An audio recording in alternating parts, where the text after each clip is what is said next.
Qu'en est-il des émotions? Je me laisse plus souvent prendre par mes émotions que par mon mental.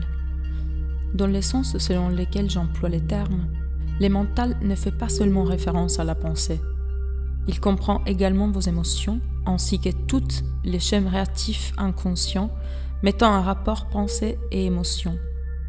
Les émotions naissent au point des rencontres du corps et du mental.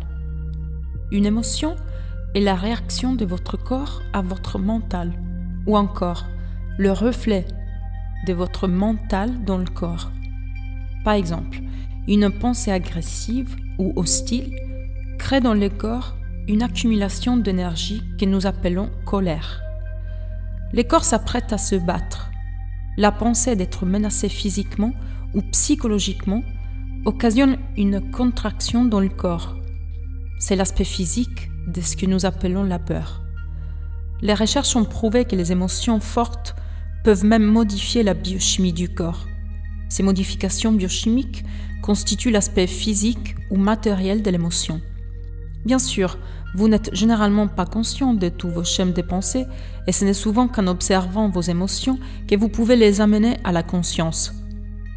Plus vous vous identifiez à vos pensées, à vos goûts, à vos jugements et à vos interprétations, c'est-à-dire moins vous êtes présent en tant que conscience qui observe, plus grande sera la charge émotionnelle. Et ceci, que vous en soyez conscient ou non.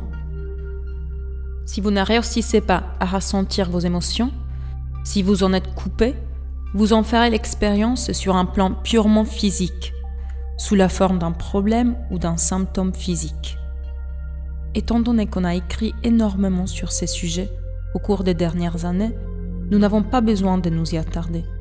Un profond schéma émotionnel inconscient peut même se manifester sous la forme d'un événement qui semble simplement vous arriver.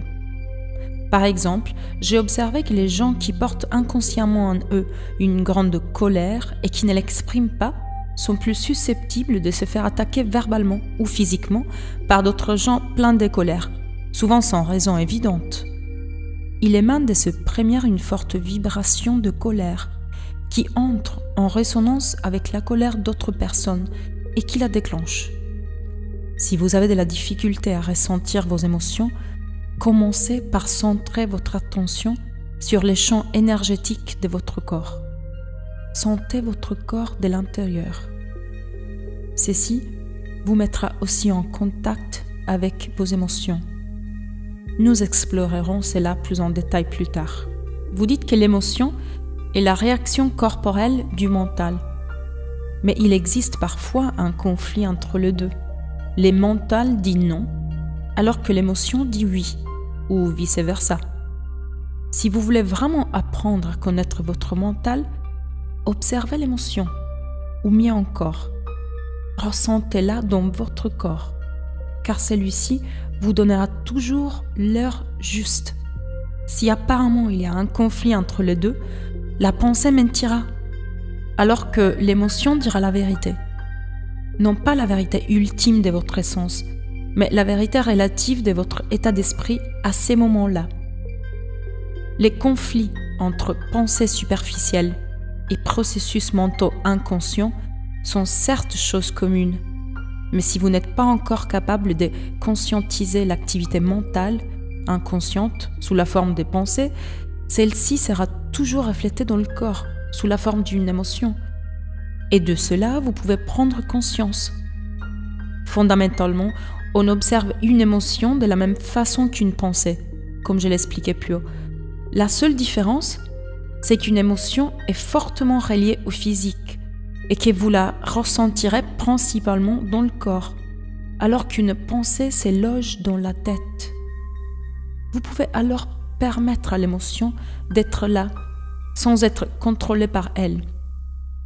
Vous n'êtes plus l'émotion, vous êtes le témoin, la présence qui observe. Si vous vous exercez à cela, tout ce qui est inconscient, on vous sera amené à la lumière de la conscience. Cela revient-il à dire qu'il est aussi important d'examiner les émotions que les pensées? Oui. Prenez l'habitude de vous poser la question suivante. Qu'est-ce qui se passe en moi en ces moments? elle vous indiquera la bonne direction. Mais n'analysez pas. Contentez-vous d'observer. Tournez votre attention vers l'intérieur. Sentez l'énergie de l'émotion. S'il n'y a aucune émotion, soyez encore plus profondément attentif à votre champ énergétique, à l'intérieur du corps. C'est la porte d'accès à l'être. Habituellement, une émotion est la manifestation amplifiée et ravivée d'une forme pensée. Du fait que la charge énergétique en est souvent fulgurante, il n'est pas facile au début de rester suffisamment présent pour la remarquer. Elle veut prendre possession de vous et y parvient en général, à moins qu'il n'y ait suffisamment de présence en vous. Si vous êtes ramené à l'identification inconsciente à l'émotion par manque de présence, ce qui est normal, l'émotion devient temporairement vous. Souvent, un cercle vicieux s'installe entre la pensée et l'émotion. Ils s'attisent l'une l'autre. Le chemin des pensées crée une réflexion amplifiée de lui-même sous la forme d'une émotion et la fréquence vibratoire de l'émotion continue d'alimenter la pensée d'origine. En ressassant mentalement des idées sur la situation, l'événement ou la personne ayant causé l'émotion, la pensée alimente l'émotion qui à son tour déclenche la forme pensée et ainsi de suite. Fondamentalement, toutes les émotions ne sont que des variantes d'une seule émotion primordiale et non particularisée dont l'origine remonte à la perte de conscience de ce que nous sommes, au-delà du nom et de la forme. En raison de sa nature non particularisée, il est difficile de trouver un terme pouvant la décrire précisément. Le mot « peur » est celui qui s'en rapprocherait le plus. Mais à une perpétuelle sensation de menace s'ajoute aussi une profonde sensation d'abandon et d'incomplétude. Il vaut donc mieux employer un terme aussi peu distinctif que l'émotion elle-même, un terme tel que souffrance. Une des principales tâches du mental est de se défendre contre cette souffrance émotionnelle et d'essayer de l'éliminer. C'est une des raisons pour lesquelles il est sans cesse en activité. Cependant, tout ce qu'il réussit à faire, c'est l'éclipser temporairement. En fait, plus le mental s'efforce de se débarrasser de la souffrance, plus elle est grande. Le mental ne peut jamais trouver la solution ni se permettre de vous laisser la trouver, car il fait lui-même intrinsèquement partie du problème. Imaginez un commissaire de police essayant de mettre la main sur un pyromane alors qu'il est lui-même ce pyromane. Vous réussirez à vous libérer de cette souffrance seulement à partir du moment où vous cesserez d'assimiler l'essence de votre moi à l'identification au mental, c'est-à-dire à l'ego. À partir de ces moments-là, le mental est destitué de sa position de pouvoir et votre vraie nature fleurit par l'être qui apparaît. Oui, je sais ce que vous allez me demander. J'allais demander ce qu'il en est des émotions positives comme l'amour et la joie. Elles sont inséparables de votre état naturel à être en rapport intime avec l'être. Des aperçus fugitifs d'amour et de joie ou de brefs moments de profonde paix ne peuvent arriver que lorsqu'une interruption survient dans le flot des pensées. Chez la plupart des gens, de telles parenthèses se produisent rarement et seulement accidentellement, à des moments où le mental réagit par le mutisme. Celui-ci peut être parfois déclenché par une vision d'une grande beauté, un épuisement physique extrême ou même un grand danger. Soudain, une immobilité intérieure s'installe. Et au cœur de cette immobilité, il y a une joie subtile mais intense. Il y a l'amour, il y a la paix. Habituellement, ces moments ne durent pas, car le mental reprend l'activité bruyante que nous nommons la pensée. L'amour, la joie et la paix ne peuvent fleurir à moins que vous ne vous soyez débarrassé de la prédominance du mental. Mais ce ne sont pas ce que j'appellerais deux émotions. L'amour, la joie et la paix se situent au-delà des émotions, à un niveau beaucoup plus profond. Vous devez donc prendre pleinement conscience de vos émotions avant de pouvoir sentir ce qui se situe au-delà de celle-ci. Étymologiquement, émotion veut dire dérangement. Les termes viennent du verbe latin emovere, qui signifie déranger. L'amour, la joie et la paix sont les états profonds de l'être, ou plutôt 3 aspects de cet état des rapports intimes avec l'être. En tant que tels, ils n'ont aucun opposé. Pourquoi ? Parce que leur origine se situe au-delà du mental. Par contre, comme les émotions appartiennent au monde de la dualité, elles sont soumises à la loi des opposés. Ceci sous-entend simplement que vous ne pouvez avoir ce qui est bon sans ce qui est mauvais. Donc, dans l'état de non-éveil et d'identification du mental, ce que l'on qualifie parfois à tort de joie n'est en fait habituellement que l'aspect plaisir éphémère du perpétuel cycle d'alternance souffrance-plaisir. Le plaisir est toujours provoqué par quelque chose d'extérieur à vous, alors que la joie émane de l'intérieur. Autrement dit, la chose qui vous procure du plaisir aujourd'hui vous fera souffrir demain. Ou bien, le plaisir disparaîtra et son absence vous fera souffrir. Est-ce qu'on le qualifie souvent d'amour peut certes être agréable et plaisant pendant un certain temps, mais il s'agit d'une attitude de dépendance. Une fois l'euphorie initiale dissipée, de nombreuses relations oscillent en fait entre l'amour et la haine, entre l'attirance et l'hostilité. L'amour véritable ne vous fait pas souffrir. Comment le pourrait-il ? Il ne se transforme pas soudainement en haine, pas plus que la véritable joie ne devient souffrance. Comme je l'ai mentionné auparavant, même avant de connaître l'illumination, avant de vous être libéré du mental, il se peut que vous ayez quelque aperçu de ce que sont la joie et l'amour véritable, ou d'une profonde paix intérieure empreinte d'immobilité, mais vibrante et vivante.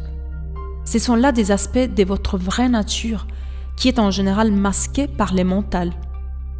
Même dans le cadre d'une relation normale de dépendance, il peut y avoir des moments où la présence de quelque chose de plus authentique et d'inaltérable s'est fait sentir. Mais ces moments seront fugitifs, car ils seront vite évincés par l'activité interférente du mental. Vous aurez peut-être à ce moment-là l'impression d'avoir eu en votre possession quelque chose de très précieux et de l'avoir perdu. Ou bien, votre mental essaiera de vous convaincre que, de toute manière, tout cela n'était qu'illusion. Mais la vérité, c'est que ce n'était pas une illusion et que cette expérience ne peut s'effacer. Elle appartient à votre état original, qui peut certes être masqué par les mentales, mais jamais être détruit par lui. Même lorsque le ciel est complètement couvert, le soleil ne disparaît pas. Il est encore là, derrière les nuages. Selon Gautama et Bouddha, la douleur et la souffrance naissent du désir ou des compulsions, et pour s'en libérer, il faut éliminer la subordination au désir. Pour trouver un substitut à la joie, qui est le propre de l'être, les mentales cherchent le salut ou la satisfaction en désirant des choses extérieures ou dans le futur. Aussi longtemps que je suis mon mental, je suis aussi ses envies, ses besoins, ses manques, ses attachements et ses aversions. À part ceux, il n'y a pas de « je », sauf sous la forme d'une infime possibilité, d'un potentiel non réalisé, d'une graine qui n'a pas encore germé. Dans cet état-là, même mon désir de me libérer ou d'atteindre l'éveil n'est encore qu'une autre envie axée sur une satisfaction et un accomplissement futur. Ne cherchez donc pas à vous libérer du désir, ni à atteindre l'illumination. Apprenez à être présent. Soyez celui qui observe le mental. Au lieu de citer Bouddha, soyez Bouddha. Soyez celui qui est éveillé.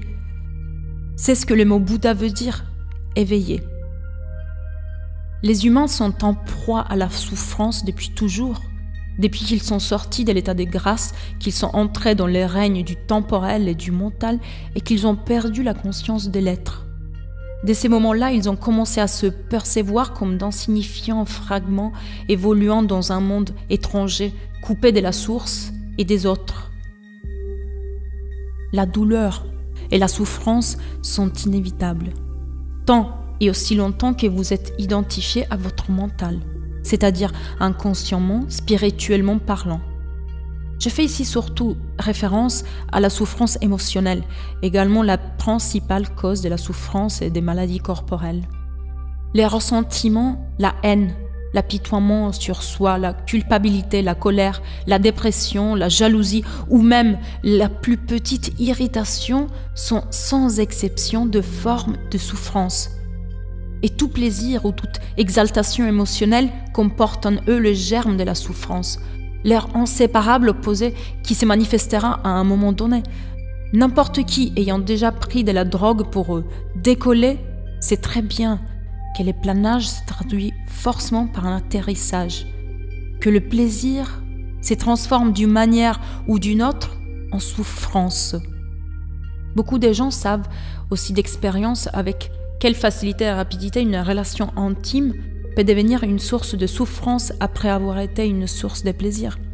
Si on considère ces polarités négatives et positives en fonction d'une perspective supérieure, on constate qu'elles sont les deux faces d'une seule et même pièce, qu'elles appartiennent tous deux à la souffrance sous-jacente, à l'état de conscience dit de l'ego, à l'identification au mental, et que cette souffrance est indissociable de cet état.